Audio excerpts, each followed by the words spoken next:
welcome to our Woman series. And today we are studying about Eve, a woman in his presence. I know what you're thinking. Why are we studying about Eve? She caused also learning about Eve. Don't be judgmental. We are. And I think there's a lot of things to learn about Eve. So stay tuned and let's learn together.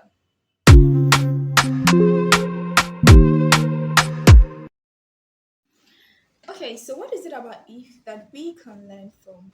I know most of us blame Eve for a lot of things happening to women. The fact that we have to feel pain in labor, the fact that we have to desire husbands, etc., etc. Well, I think there is a little that we can learn, probably a lot that we can learn from Eve, the life of Eve before the fall. And I know most people have the misconception story that Eve was not part of God's power plan.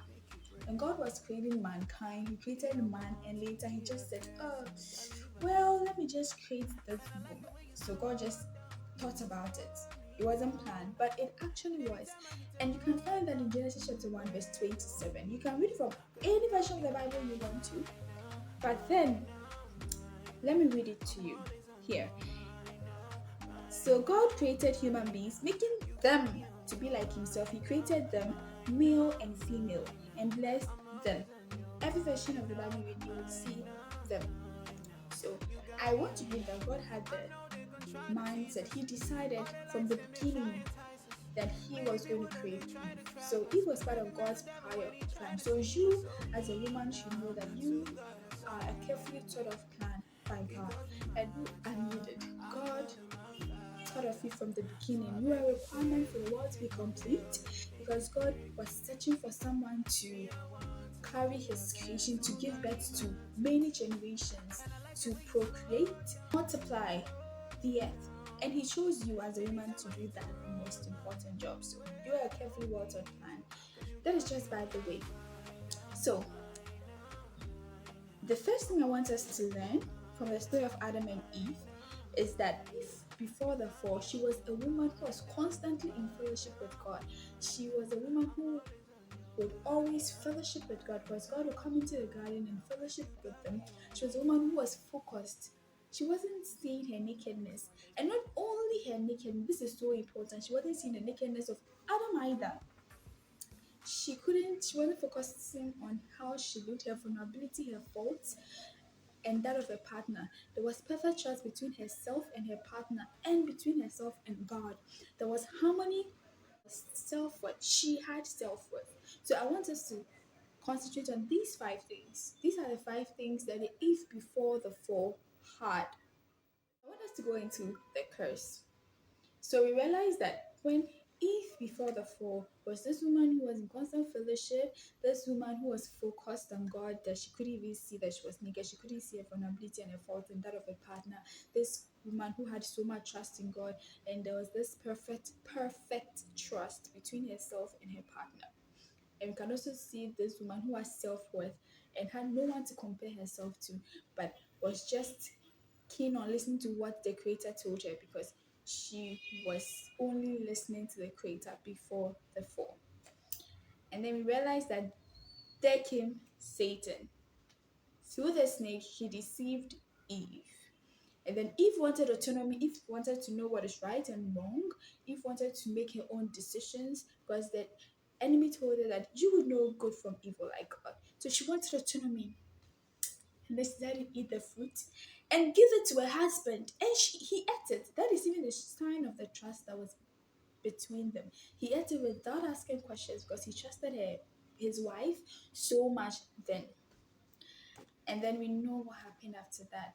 God came, sacked them from the garden, His presence pronounced the curse.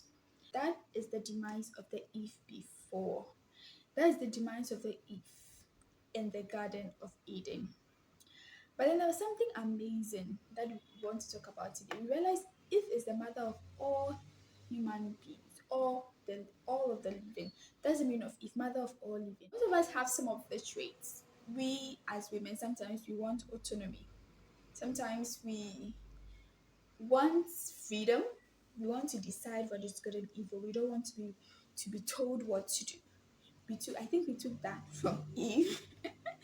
I think we did actually. So, and then as Eve, we endure pain in labor. As Eve, we are subject to our husbands. As Eve, we desire our husband's will.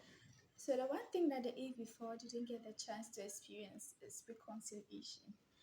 But we have that. You and I, we have that. Jesus Christ died for us, reconciled us back to God, and now, far from being sacked from His presence, we have been called to come close and to share in His divine life. So today, I want you to decide to live a life like Eve lived before the fall. And what is that life? A life in constant fellowship, a life of focus, a life of self-worth, a life of peace, and a life of trust. Having perfect trust between yourself and your partner and God. And how do you do that? We have to surrender first of all, we have to surrender our autonomy to God. If wanted autonomy, I've mentioned this earlier. So to take the first step, you have to surrender your autonomy back to God. And we have to be willing to do a lot. Where a lot stands for agree to listen, obey, and trust. I want to read something from my women's Bible. So the Eve then wanted autonomy, but the Eve now should be ready to surrender her will to God, willing to do a lot. Listen, obey, and trust. So now instead of blaming Eve for whatever she thinks she has done, I want to let you know today that God has given you the opportunity to live that life that Eve let down the drain because of her search for autonomy. You can surrender autonomy back to God and be in that constant fellowship, that live that life of self-worth, focus, and etc. etc. So today, what we are learning from Eve is her life before and how to live that life before. That life where you do not look at your shame, do not look at your vulnerability or your nakedness, but your eyes are focused on God. Eve was very focused before the fall. So you would have to be focused. Without focus, you have fear. Because when God came into the garden and asked, "Where are you?" they said, "We are afraid because we are naked." Peter was afraid. When started becoming afraid, when he lost his focus. When Jesus asked Peter to walk on the water, and Peter was coming to Jesus Christ. He was walking fine, but then when he lost his focus, he started becoming afraid. And same happened to Eve and his partner Adam.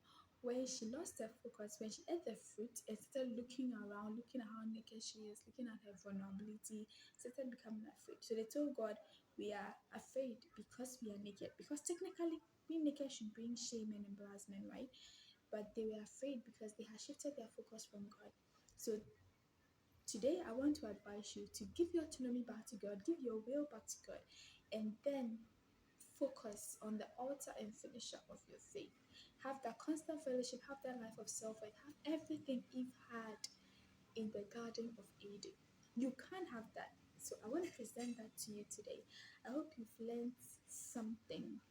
If you have further questions, if you want another video explaining something you don't understand, you want to contribute, you can do that in the comment section. And please don't forget to like, subscribe, and share this video. I think you will learn a whole lot from this woman series. So kindly subscribe and ask other females to. Our next episode, we are going to be studying Abigail, and I think you want to stay tuned for that. Thank you for watching. See you next time. Oh na na, oh yeah, oh na. If my God is for me, tell me who'd be against me. Tell me who's standing near me. Tell me who wants to dare me.